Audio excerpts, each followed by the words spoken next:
LG 에너지 솔루션은 유럽의 CO2 배출 규제 강화에 따라 가장 큰 수혜를 입을 것으로 예상됩니다. 리튬 가격 상승과 함께 유럽 전기차 수요 증가로 인해 긍정적인 영향을 받을 것으로 보입니다. 에코프로나 에코프로 BM 같은 시기에 매출이 최소 100배 이상 커졌을걸요? 근데 저런 거 전혀 언급 안 하잖아요. 저게 이제 하향되는 게 너무 확정되어 있는 것처럼 저렇게 실적 발표를 통해 소화해야 한다 이렇게 이야기를 해버리는 거예요. 저런 리포트를 어떻게 씁니까 저게?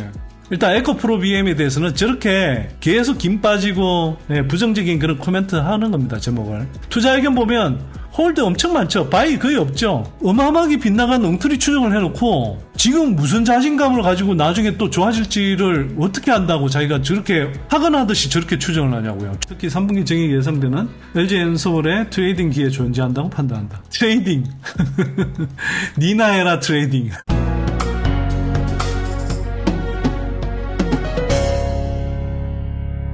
일단 8월 26일 날 그 미국의 이제 그 번스타인이라는 금융투자회사에서 삼성 SDI, LG엔솔, 그 다음에 이제 중국의 CATL, 이제 한국과 중국의 대표적인 배터리 업체들 주식이 지금 싸기 때문에 사야 될 때다 이렇게 이제 전망을 했고요. 이때 삼성하고 LG엔솔 주가 상승 여력이 한 50% 정도 된다. 그 시점에서 이렇게 좀 이야기를 했죠. 좀 중장기적으로 이제 설명을 했습니다. 2030년대 초까지 상업용 배터리 수요가 현 전기차 수요만큼 커질 것이다. 그래서 올해는 70% 증가해. 뭐 시간당 어떻게 될 거다 이렇게 이야기를 했고요. 외국인이 보는 관점하고 국내에서 보는 관점은 좀 다를 수 있어요. 외국인들은 글로벌 그 각국의 그 정책이나 시장 흐름, 특히 전기차 시장의 흐름 이런 것들 좀 더 글로벌하게 다국적인 관점에서 이렇게 보는 거고요. 자기네들 투자할 수 있는 여러 가지 이제 투자 대안들 중에 그 중에서 상대적으로 어느 게 지금 좀 더 매력적인가 이런 걸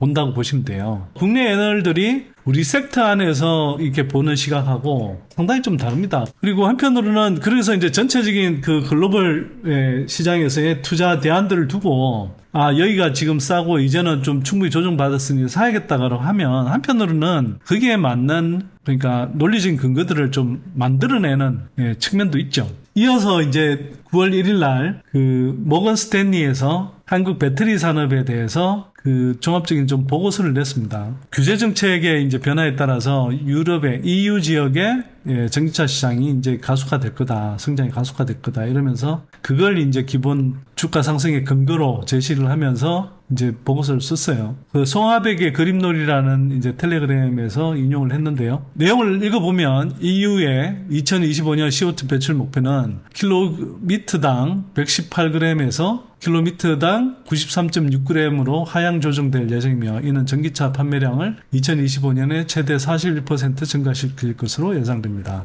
2024년에 BEV 판매량이 약 160만 대에서 2025년에는 220만 대로 증가할 것으로 보입니다. 이제 그만큼 전기차 판매가 이제 늘어날 거다라고 이제 전망을 하는 거고요. 이에 따라서 EU의 전기차 침투율이 약 15%에서 내년엔 20% 이상으로 상승할 것으로 예측된다. 그 흐름에 따라서 이제 국내 배터리 관련 업체들이 이제 수혜를 볼 텐데 LG엔솔은 투자 등급을 지금과 같은 비중을 유지한다 이거라면 여기에서 overweight 비중을 더 싣는 쪽으로 상향했으며 목표 주가는 이전의 33만 원에서 55만 원으로 상향 조정되었습니다. 단번에 굉장히 큰 폭으로 상향 조정했죠. 거의 66%의 주가 상승 여력이 있다 이렇게 이제 제시를 한 겁니다. LG 에너지 솔루션은 유럽의 CO2 배출 규제 강화에 따라 가장 큰 수혜를 입을 것으로 예상됩니다. LG 엔솔이 유럽의 포지션도 상당히 강하거든요. 그 다음에 LG화학은 equal weight에서 over weight로 상향 조정 마찬가지로 목표 주가는 35만 원에서 45만 원으로 올렸고요. LG화학은 LG엔솔의 주식 81%를 보유하고 있어서 혜택을 받을 것으로 예상된다. SK이노베이션은 equal weight 등급을 유지했으나 목표 주가는 10만 원에서 12만 원으로 상향 조정했다.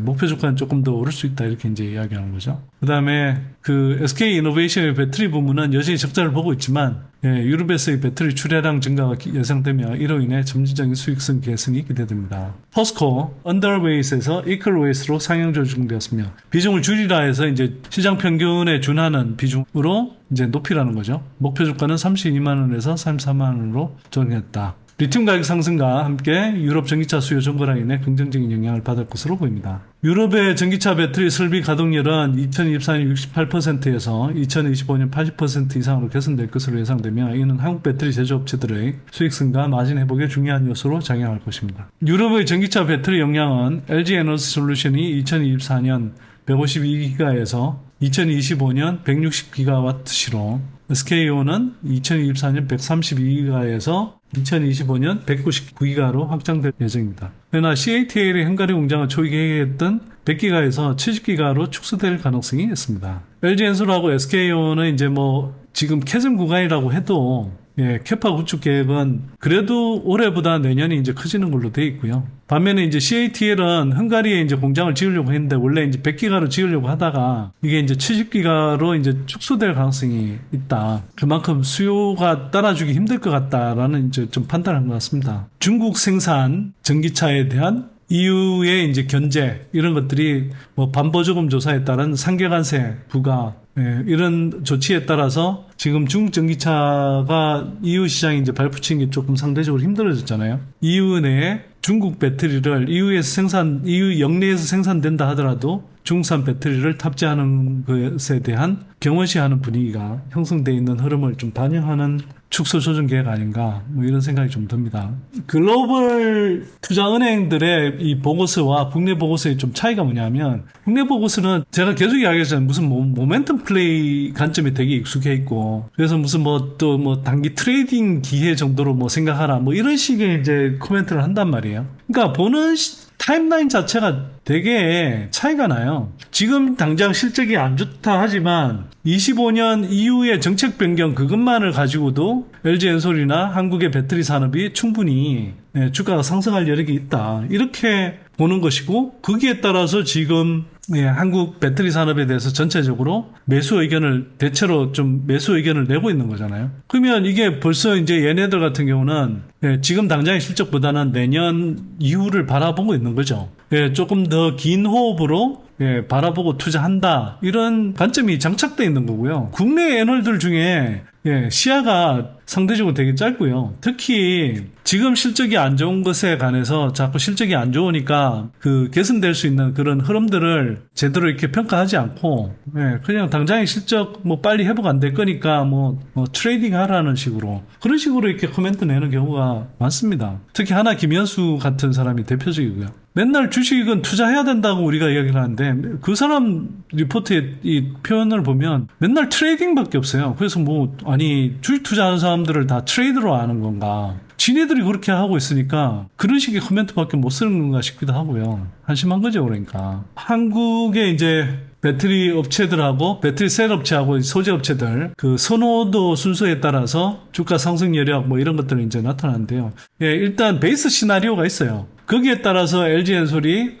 지금 주가에서 얼마 더 상승할 여력이 있다. 이런 식으로 설명을 하는 거죠. LG엔솔 LNF에 대한 선호도가 상당히 높더라고요. 한편으로는 워낙 주가 조정을 많이 받았잖아요. 그러니까 지난해 주가가 뛴 것도 없이 LNF는 워낙 조정을 많이 받은 상태고요.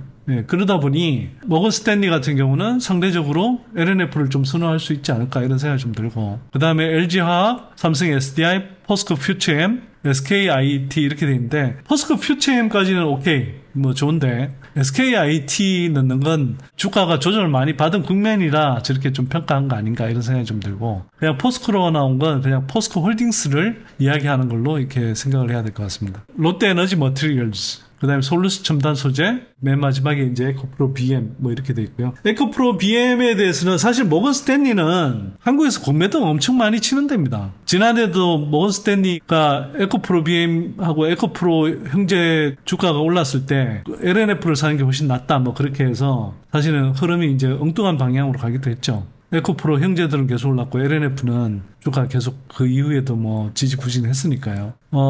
그래서 상대적으로 에코프로 BM에 대해서는 조금 네거티브하게 보고 있는 것 같고 실적이 줄어든 데 비해서 이제 주가가 충분히 안 빠졌다 이렇게 이제 좀 볼 수도 있을 것 같습니다. LNF에 비해서.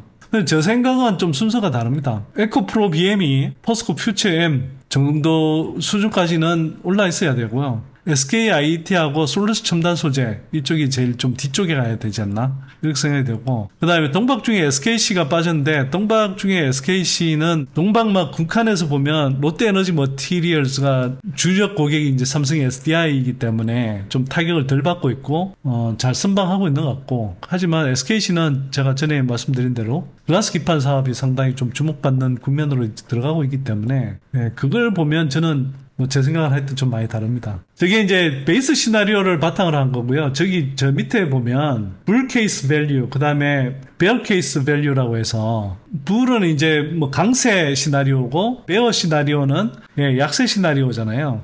거기에 따라서 각각 이렇게 될 수 있다. 주가 목표 밴드가 달라질 수 있다라는 걸 저렇게 또 제시를 하고 있습니다. 저는 저렇게 하는 게 맞지 않나 싶어요, 대체로. 그 시나리오별로 좀 제시를 해주는 게 맞죠. 앞날을 어떻게 뭐 100%다 맞출 수 있는 것도 아니고 해서. EU 전기차 시장 동향 보면요. 그 모건 스탠리가 EU 시장을 가지고 이야기를 했기 때문에 지금 EU 시장 현황 잠깐만 좀 말씀드릴게요. 그러니까 24년 6월 기준 전기차 신차 등록 전년 동기 대비해서 5% 감소했다 이렇게 나오지만, 역내 최대 자동차 시장인 독일의 이제 전기차 신차 등록이 18% 하락한 게 이제 주 요인이고요. 그 독일을 배제하면 사실은 많이 하락한 건 아니다 이렇게 좀 볼 수 있습니다. 그 다음에 이제 뭐 중산 전기차에 잠정 상계 관세를 부과한 후에 역내 중국산 수입량이 이제 급감을 한 여파 아니냐 뭐 이렇게 이제 이야기하는데, EU 주요 16개국의 7월 신규 등록된 중산 전기차 대수는 6월 대비 45% 감소했으나 상계 관세 영향으로 보기는 미수다. 상계 관세 부과 전인 6월에 적극적 재고 소진 전략을 펼친 것이 이제 그게 작용한 것으로 분석된다 이렇게 이제 좀 되어 있고요. 뭐 전반적으로는 그럼에도 불구하고 그 뭐 중국 전기차에 대한 이제 관세를 부과한다고 하니 그 부분에서 이제 판매되고 난 다음에 이제 다시 등록을 하는 거잖아요. 그 여파가 좀 있었던 것 아닌가 이렇게 좀 판단이 들고, 그다음에 독일이 좀 역성장한 게 컸다. 독일이 이제 유럽에서 가장 큰 이제 전기차 시장이니까 자동차 시장이기도 하고, 그러나 그걸 제외하면 상당 부분 뭐 성장하는 흐름이고, 독일이 이제 BMW는 그나마 괜찮은데 벤츠가 지금 잘 못하고 있죠. 폭스바겐도 사실 전기차 전환에서 그렇게 뭐 뛰어난 실력을 잘 못 보여주는 것 같습니다. KB증권 같은 경우는 이제 섹터 주가가 이제 급등한 이유가 뭐 미국 대선에서 민주당 승리 가능성이 높아졌다. 그 다음에 이제 금리 인하 수혜 가능성이 높아졌다. 뭐 이런 이야기를 하는 거고요. 뭐 저 이야기가 틀린 건 아니죠. 어쨌거나 저렇게 이제 뭐 추세 추종 측면에서라도 저렇게 2차전지 섹터에 대한 관심이 필요하다라고 이제 코멘트하는 건 저는 뭐 좋다고 생각합니다. 이게 이제 9월 2일자로 나온 걸로 기억을 하고요. 모건 스탠리 리포트가 나오니까 반응을 하는 건지. 근데 이제 코멘트의 제목 자체가 2023년의 반도체하고 24년에 배터리를 비교하는데 이제 결론부터 나오죠. 지금이 반등의 결정적 지점인가에 대해서는 회의적이다.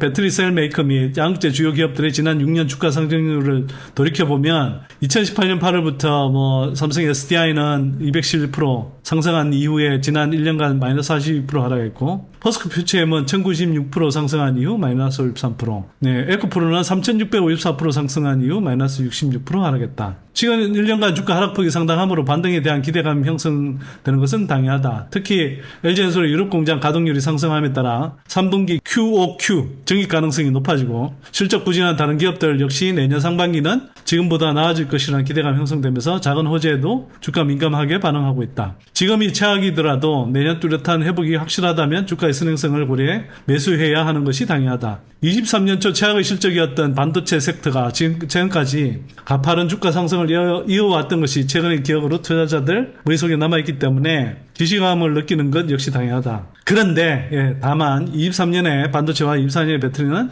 차년도 실적에 대한 눈높이에서 큰 차이를 보인다. 23년 8월 당시 12.9조 원이던 SK하이닉스의 25년 영업이익 컨센서스는 지난 1년간 지속 상승하며 현재 36.8조 원이 형성돼 있다. 1년간 영업이익 전망치가 약 3배 증가하면서 가파른 주가 상승이 이어졌다. 자, 여기서 일단 끊고 제가 제 코멘트에 대한 제 코멘트를 좀 드리겠습니다. 제가 딱 보면서 저런 실력으로 애널이고 저런 실력의 애널이 한국에서 뭐 그 애널들한테 베스트 애널리스트상 뭐 이런 거 받고 하는 거 보면서 정말 한국 주식시장이 정말 수준이 너무 낮구나 이런 생각이 좀 들긴 합니다. 일단 주가가 얼마나 오른 다음에 내렸다 이걸 가지고 조정 왔니?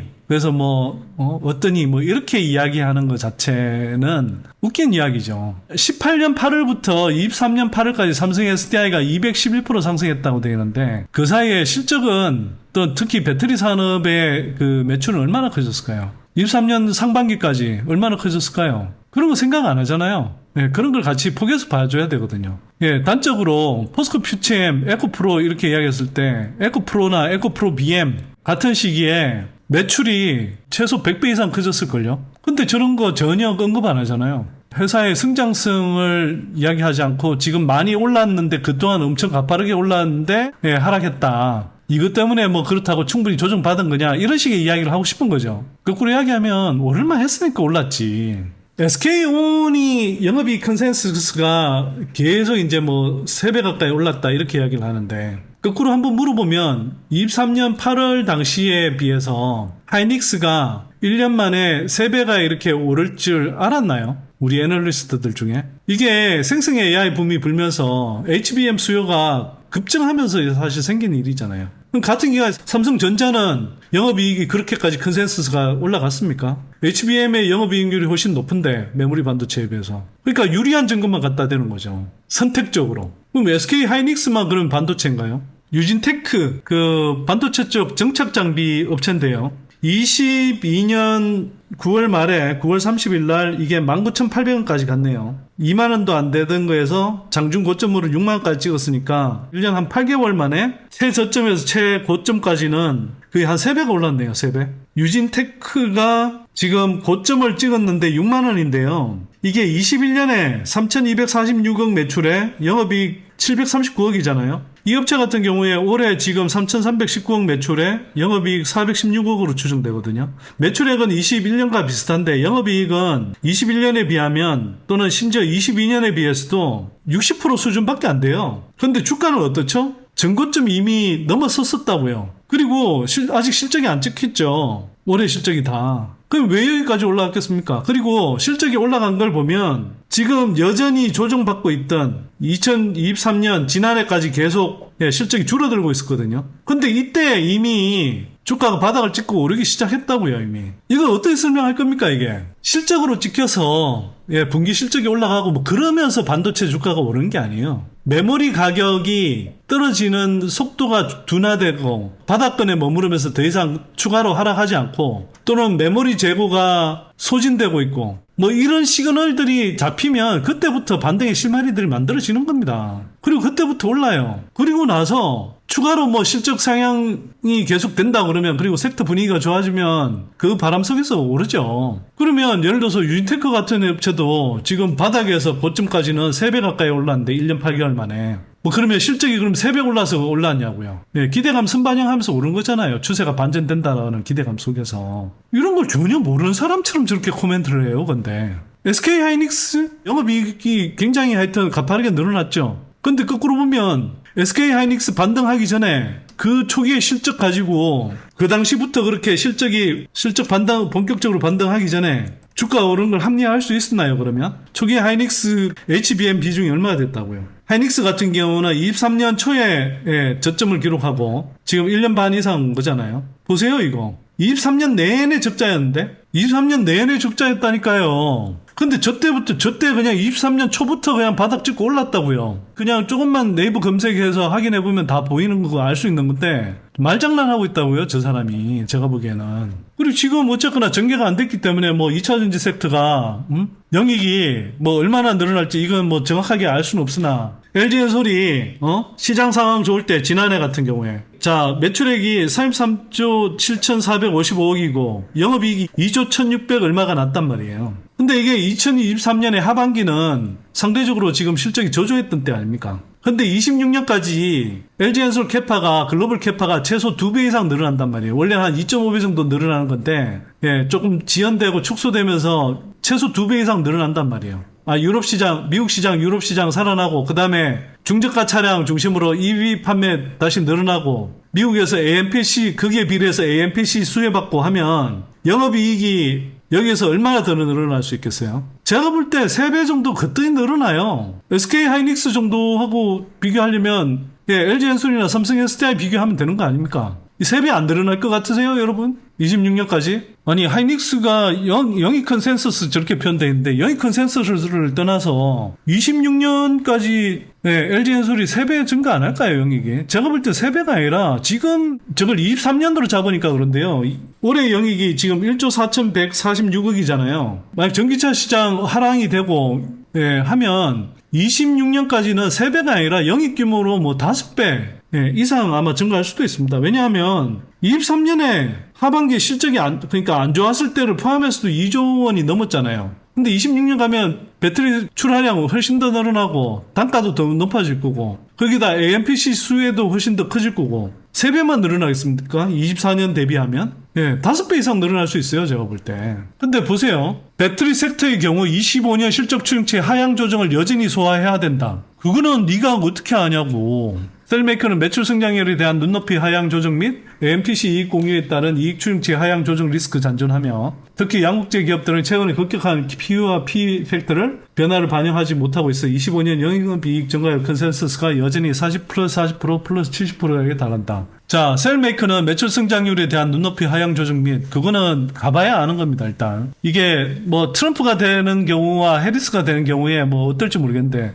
지난번에 최근에 탐방간 어떤 기업 뭐 임원 이야기 들어보니까 오히려 트럼프가 되면 단기적으로는 한국 배터리 산업에 더 좋을 수도 있다고 그러더라고요. 단기적으로 IRA는 손 못 대는 상황에서 중국 전기차와 배터리 쪽에는 그 관세를 더 강력하게 부과할 수 있기 때문에 오히려 트럼프가 되면 한국 배터리 산업이 더 좋아질 수 있다 이야기하더라고요. 그분이 딴 사람도 아니고 삼성 SDI에서 얼마 전까지 미주 영업본부장을 했던 사람이 전망이니까 그렇게 이야기하면 하나증권의 그 김현수가 잘하겠어요? 그분이 더 잘하겠어요, 사실. 저게 올라갈지 내려갈지 어떻게 하냐고요. 근데 왜 자꾸 내려간다라고 저렇게 이야기하는 건지. 자, 3개월 전 미국과 유럽 배기가스 규제 완화로 인한 자동차 기업들의 전동화 계획 변동 아직까지 배터리 서플라이 체인에 완전히 공유되지 않았으며 25년 Q 성장 가이던스 현실화를 11월 실적 발표 25년 초 실적 발표 통해 소화해야 한다. 아니 저게 뭐 저런 게 있냐고요. 아니 저게 뭐 가능성을 이야기할 수는 있지만 저게 마치 확정된 사실인 것처럼 저게 이제 하향되는 게 너무 확정되어 있는 것처럼 저렇게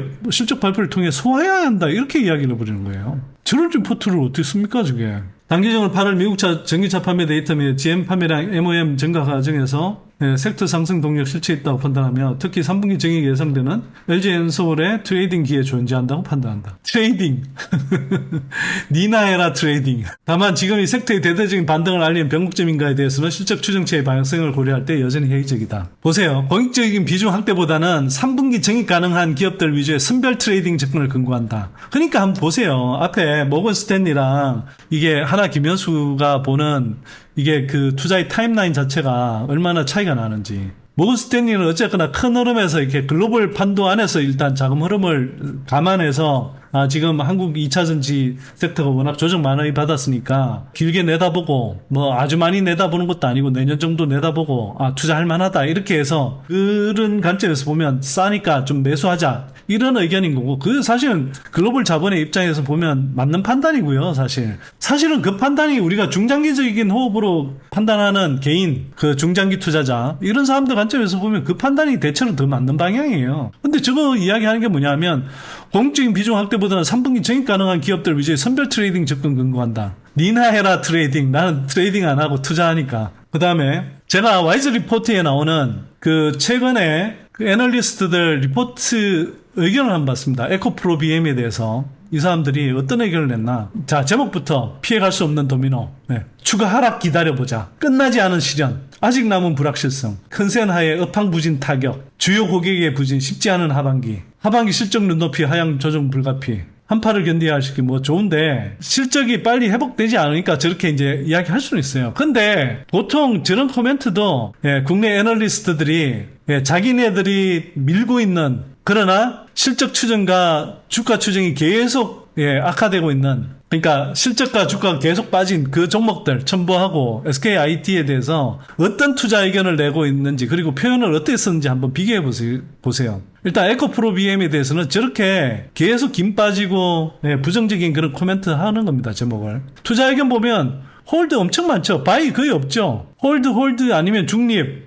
홀드가 대부분이죠. 최근으로 올수록 더 많고요. 심지어 이제 뭐 정원석 같은 경우 셀 의견 내고, 예, 한병화 같은 경우 리듀스 의견 내고 저러고 있는 겁니다. 평소에 저래 왔으면 제가 오케이. 평소에 어떤 다른 섹터에 대해서 어떤 종목에 대해서도 저런 식으로 집단적으로 떼거리로 국내 2차전지 애널리스트, 국내 그 섹터 담당 애널리스트들이 저렇게 부정적인 의견 내고 저렇게 홀드 하거나 뭐 비중 축소, 매도 이런 의견을 낸 사례가 없다니까요, 전례가. 이거 보세요, 이거. 첨보는 계속 좀 더 기다려보자. 아니, 같은 이야기라도 좀 더 기다려보자. 그러면서 또 한편 보세요. 늦어지는 턴어라운드, 중장기 승장은 유효. 그 다음에 24년 본격적인 회복 기대. 신공장 본격 양산을 기다리며. 부정적으로 이야기한다는 게 최악 지났으나 회복의 시간 걸려. 아니, 그럼 에코프로 BM도 최악 지났지 그러면 무슨 최악 안 지났나요? 그 다음에 사생결단 새만금에 찾아온 손님. 에코프로 BM은 사생결단 안 할 것 같나요, 지금? 이동채 회장 나오고 나서 전반적으로 사업을 다 리뷰하면서 다시 전제를 정비하고 있다고 하는데 에코프로 그룹은 안 그럴 것 같습니까 지금? 그 다음에 보세요. 다시 차근차근 조금 더 필요한 기다림, 성장에 대한 기대감이 2025년으로. 아니 근데 실적 악화된 게 첨보가 훨씬 더 실적이 심하게 악화됐단 말이에요. 주가도 더 많이 떨어졌고. 그런데 저기에 대해서는 다 저런 식으로 방어해주고 옹호해주는 저런 제목 달고 그러면서 홀드는 거의 없고 홀드보다 매수 의견이 훨씬 많잖아요. 바이나 아웃퍼폼이 훨씬 많지 않습니까? SKI 테크놀로지 길게 보면 지금이 완전 바닥이다. 에코프로 BM은 안 그러냐고요. 길게 보면 지금이 완전 바닥이지. 그 다음에 보릿고개만 넘기면 에코프로 BM은요. 많이 빠졌지만 반등은 아직 뭐 실적 증상까지 험난한 길 뭐 보릿고개를 넘어라 뭐 이게 기본적으로 워낙 뭐 지금 상황이 안 좋으니까 뭐 저렇게 일정하게 쓸 수는 있는데 뒤늦은 재고 조정 하반기 실적 전망 개선 전망 다 의견이 투자 의견이 바이 중립이나 홀드는 거의 없잖아요. 아니 그러니까 이걸 어떻게 이해해야 되냐고요. 그래서 한번 보시자고요. 에코프로 BM 3년 주가 이렇습니다. 에코프로 BM도 조정 많이 받았죠. 받은 건 맞는데 이게 22년에 매출액 5조 3,576억, 영업이익 3,807억, 예, 여기까지 갔다가 매출은 사실 지난해 더 늘었어요. 근데 하반기에 워낙 이제 부진해서 영업이익 1,560억으로 줄었고, 올해는 이제 뭐 흑자폭이 더 줄고 매출도 많이 준 걸로 이렇게 추정이 됩니다. 근데 첨보는 얘네들이 줄창 저렇게 밀었는데 주가가 얼마 떨어졌나요, 저게? 36만 7천 원 가던 것. 이게 종가 기준으로 하면 거의 34만 원, 35만 원 이랬을 거예요. 근데 저게 5분의 1 토막 났단 말이에요. 에코프로 BM은 장중 고점 말고요. 종가 기준으로 하면 아마 한 2만 원 정도 될 텐데. 예, 저기에 비하면 마이너스 한 60%? 이 정도 되겠죠. 그게 반토막에서 조금 더 떨어졌단 말이에요. 얘네는 그냥 고점 대비해서 5분의 1 토막 났어요, 첨보. 근데 주구장창 계속 밀고 있다고요. 저렇게 방어하면서. 그 과정에서 저 첨보 주식 들어가서 물린 사람들 얼마나 물렸겠습니까? 첨보 실적 한번 보세요, 첨보 실적. 한번 제대로 좋아지긴 했나. 응? 22년에 고점 찍고 나서 23년부터 저 적자나면서 계속 망가졌다고요. 에코프로 BM이 그래도 연간으로 영업 적자는 안 났잖아요. 이런데 계속 국내 애널들이 첨보 계속 축히고 있다고요. 저렇게 방어해갖고 있으면서. SKI 테크놀로지 같은 거 한번 보시죠. 저거 상장 초기에 20몇만 원까지 갔다고요. 한 22만 원 이 정도까지 갔습니다. 지금 34,500원이에요. 6분의 1, 8분의 1 수준으로 떨어졌다고요, 지금. 아까 첨보는 또 약간해요. 5분의 1이 아니라 7분의 1 수준으로 떨어진 겁니다, 7분의 1. 근데 저걸 상장 초기부터 계속 띄워서, 간다 하면서 22만원, 20만원대에 샀던 분들 저거 기약이 있겠어요, 저게? SKIT가 무슨 뭐 LG엔솔이나 에코프로 BM처럼 뭐 되게 승장을 향후에 잘할 수 시장 분위기 들어오면 그렇게 가파르게 승장을 할 수 있는 종목도 아니고 국내 애널들이 그래서 제가 보기에는 염치가 없다고요. 제가 볼 때 자기네들이 저런 종목들을 집단적 떼거리로 밀어놓고 그리고 저럴 때마다 실적 추정 번번이 틀리고 그런 가운데서도 계속 바이 외치고 매수하라고. SKIT 같은 경우 22년부터 적자였어요, 저게. 그래서 제가 투자하지 말라고 그런 겁니다, 저거. 실적 안 나오니까. 제가 잘 생각해 보시면 제가 소개해드린 종목도 뭐 승률이 높았고 수익률이 좋은 경우들이 많았지만 여러분들 선대인TV 잘 들으셨던 분들은 제가 이거 피해야 된다고 한 종목들 있잖아요. 뭐 전고체 테마라든지 뭐 일부 작전주, 리튬 관련 작전주를 제외하고는 그건 사실 뭐 실체 없이 제가 보기에는 그냥 옳은 거라고 저는 생각하고 그게 아니라 흔히 말해서 뭐 증권가에서 띄우고 뭐 또는 실적 성장성을 베이스로 제가 못 간다고 했던 것들 대부분 안 갔어요. 플리막 대표적으로 안 갔죠. 첨보 안 갔죠. 후성 같은 업체들 안 갔죠. 자, 한 가지 더. 김현수 애널이 저렇게 단정적으로 향후에 실적이 좋아질지 말지 이렇게 미리 무슨 뭐 확정적으로 저렇게 이야기할 만한 실력이 아닌데도 불구하고 저렇게 하니까 제가 굳이 이걸 찾아서 다시 보여주는 겁니다. 이거 예전에도 한번 보여드렸는데 김현수 애널이 22년 2월 14일 날 에코프로비엠에 대해서 저렇게 썼어요. 저 때는 회사 자체에 대해서는 되게 좋게 코멘트를 했어요. 그게 원래 2차전지 섹터에 관해서 2차전지 애널들 스탠스였다고요. 자, 그런데 저게 보면 22년 초에 그해 에코프로비엠 매출액을 2조 8,178억, 영업이익을 2,149억 이렇게 추정을 했다고요. 근데 앞에서 우리가 확인했는데 22년에 에코프로비엠의 매출액은 5조 4천억에 가까웠고요. 영업이익은 3,800억 정도였습니다. 그러니까 실제 에코프로비엠이 그해 올린 실적에 거의 55% 수준으로 가수 추정을 했다고요. 근데 저게 하나 김현수뿐만 아니라 국내의 거의 모든 애널들이 다 저런 식으로 추정했다고요. 저렇게 엄청 빗나가도 어마어마하게 빗나갔다고요. 물론 그때 그해 이제 리튬 가격이 워낙 가파르게 올랐죠. 또 그 당시에 전기차 시장 분위기도 좋았기 때문에 전체적으로 계속 이제 우상하긴 했죠. 근데 그해 초에 추정하면서 그 흐름 다 놓친 거 아닙니까? 어떻게 추정을 해도 절반 정도밖에, 절반 수준으로 이렇게 낮은 추정을 했냐고요. 어마어마하게 빗나간 엉터리 추정을 해놓고 지금 무슨 자신감을 가지고 나중에 또 좋아질지를 어떻게 안다고 자기가 저렇게 하거나 하듯이 저렇게 추정을 하냐고요. 추정은 아니잖아요, 저게. 완전히 자기가 다 알고 있는데, 저렇게 될 건데, 조금만 더 길게 보면 미국도 그렇고 유럽도 그렇고 계속 전기차 팔아야 되고 전기차 전환해야 되고 그다음에 가성비 좋은 차들이 나오고 금리는 떨어지는데 할부금리가 뭐 10% 하던 게 7%, 6%, 5% 이런 식으로 떨어진다 그러면 그게 없던 수요가 생기지 안 생기겠어요 그게? 그리고 내년에 미국에서 IRA 규정에 해당하는 소재는 더 많아지는데 그런 것들 하나도 카운트 안 하잖아요. 그래서 큰 흐름에서 보면 그런 것들이 훨씬 더 크게 작용할 건데 자기가 무슨 생각으로 저렇게 실적 컨센서스 계속 하향 조정될 거다 이렇게 이야기를 하고 있냐고. 이때 보세요. 이때 에코프로비엠 주가가 되게 많이 올랐거든요. 지금으로 따지면 거의 한 14만 원 이 정도까지 갔을 겁니다. 거의 14만 원 수준까지.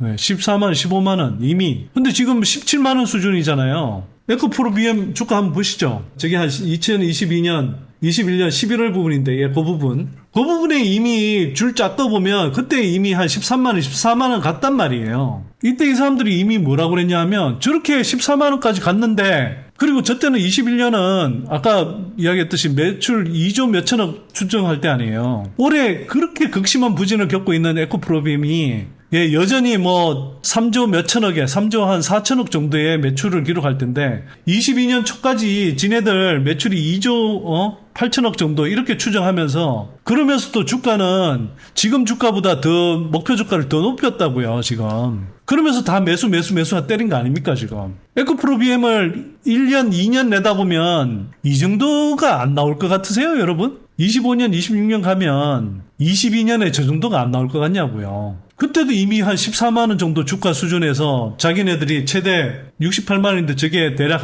제 기억으로 한 17만 원 이 정도 목표 주가였을 거예요 아마. 그러면서 바이바이 외쳤다고요. 근데 향후 2년 지나면 에코프로비엠이 캡하며 실적이 본격적으로 성장한다 그러면 특히 삼성, SDI, SK온 이 주력 고객사들이 성장한다 그러면 실적이 지금보다 훨씬 크죠. 10조는 뛰어넘을 수 있어요. 충분히 제가 볼 때. 근데 그때는 다 지금 매수 바이 있잖아요. 그러니까 이 사람들이 일관성이 없다고. 일관성이. 김현수뿐만 아니라 이제 이게 코스닥 벤처팀 돼 있는데 아마 한병화 의원이 쓰신 것 같아요. 2차 주가 급등하면 이분은 또 이제 누르는 코멘트를 써야 되죠. 당장 1억부터의 결론에 동의하지 못함. 이유는 이후에 자동차 CO2 규제는 원래부터 있던 것으로 새롭게 추가된 것이 아님.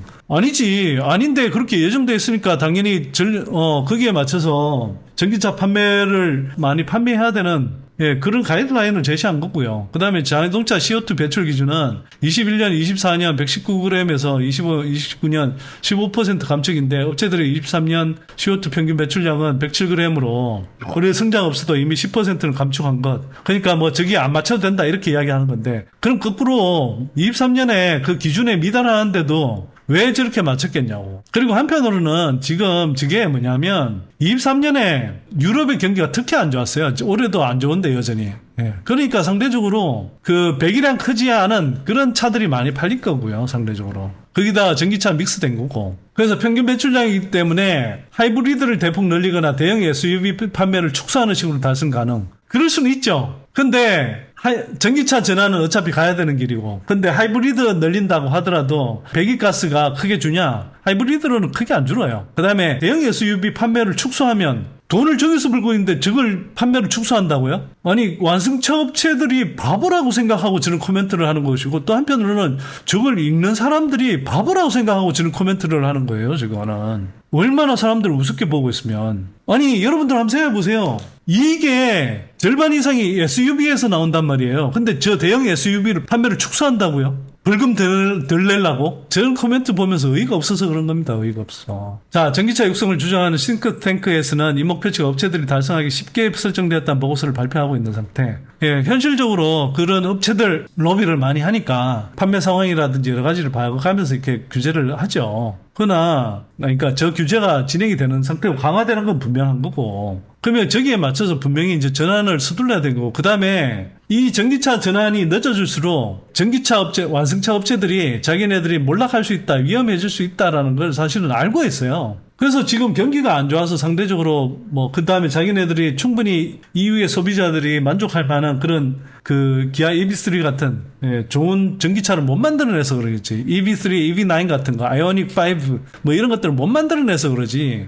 자기네들도 전기차 전환이 기본적으로 필수라는 건 알아요. 왜? 이유는요, 아직도 2035년에 100% 전기차 전환이라는 목표가 흔들린 적이 없어요. 2035년 그래봐야 11년 남았는데, 그 뻔히 보이는 고지를 향해 가야 되는데, 그 다음에 마지막에 지난 정부 대비 EU가 우파의 덕세가 완연한 상황. 그래서 벌금 징수 규모가 지나치게 그 다음에 이를 이완시켜주거나 벌금의 규모를 낮추는 논의도 있을 것으로 판단. 가보시죠. 그 다음에 독일 지방선거에서 극우 AFD가 약진했다. EU의 우경화로 전기차 전환 정책은 전진보다 후퇴 가능성이 높아. 한번 봅시다. 정말 그 후퇴가 되는지. EU에서 전기차 전환 후퇴해서 그래서 벤츠나 볼보나 그런 차들이 계속 고전하고 있으면, 그래서 몰락하고 있으면 EU 완성차 업체들이 그걸 규제 완화해줘서 그래서 안 가도 되겠다 이렇게 좋아할까요? 속도 조절은 일정하게 자기네들이 경기 부진할 때 필요하다고 생각할 수 있겠지만, 그렇다고 전기차 전환에서 늦어지면 자기네들이 몰락으로 간다는 걸 자기네들도 알아요. 세계 최대 자동차 시장이 미국 시장이기 때문에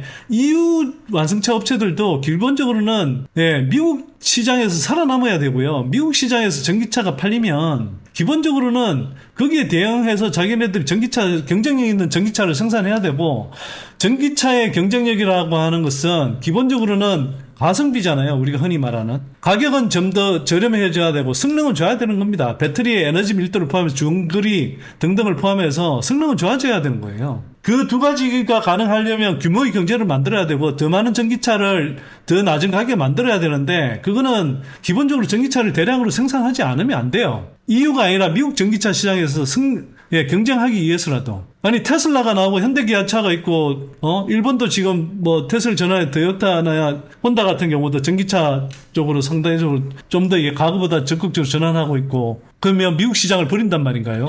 유럽 자동차 업체들이. 그러니까 조금만 생각해보면 말도 안 되는 코멘트를 저렇게 막 이야기해요. 국내 애널들이. 속아 넘어가는 사람들이 많은 말이죠. 그리고 언론들이, 기자들이 멍청한 건지 저런 걸 비판하기보다는 다 받아 써주니까. 이유에 대해서 우파 약진에 따라서 EU 정책이 후퇴할 것처럼 이야기한다. 이거에 관해서 박 작가가 잘 정리를 해놔서 제가 저 장표 조금 소개를 하려고 그러는데, EU 집행위원회에서 법안을 발의해야 되고요. 그 다음에 유럽의회에서 이제 저게 통과되려면 두 가지 조건을 충족해야 되는데, 회원국 가반 조건, 27개 회원국 중에 14개가 이제 찬성을 해야 되고, 그 의석수 705석 중에 459석을 넘어야 됩니다. 저 두 가지 조건을 충족해야 돼요. 근데 저거 두 가지 조건을 충족해서 올라갈 수 있냐고요. 그 다음에 이거는 벤지리 님이라는 텔레그램 운영자가 소개해준 내용을 제가 마침 이게 올라와서 또 건져왔습니다. 한병화 의원이 상하 프론테크를 소개를 했는데, 이게 8월 말에 8월 29일 날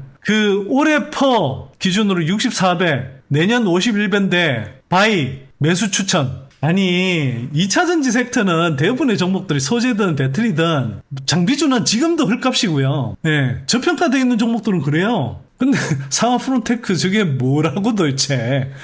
그리고 혹하게 또 화재 사고 나니까 미국형 화재 폭발 방지 배터리 모듈 공급 확정. 저게 웃기는 게 뭐냐면요, 신흥 SEC가 메인 밴드이고 상하 프론테크가 보조 밴드인데 저거 매출 얼마 안 나거든요, 어차피. 아니, 2차 전지 섹트, 소재 고평가니 막 이러면서 기껏 한다는 게 수소 쪽으로 밀다가 안 되니까, 전기차 화재 사고가 있으니까 요거 이슈에 물탈라고, 그러니까 편성하려고 저 캡 SA 공급한다라고 하면서 그것도 세컨 밴드로 물량이 훨씬 적은 비중으로 그렇게 공급한 상하 프론테크 저 끼워서 저렇게 세일즈 한다고요. 얼마나 웃기는 작태요 이게 그러니까. 근데 이거는 상하 프론테크는 한번 보세요. 예, 한병화 의원이 주로 이 리포트에 21년부터 리포트에 거의 한 대부분은 한병화 의원만이 쓰고 있고요. 왜 다른 사람 쓰지도 않는 걸 저 유독 쓰는지 모르겠는데 쓰는 이유가 있겠죠. 그리고 다 바이잖아요. 그때부터 줄곧 바이예요. 줄곧 바이.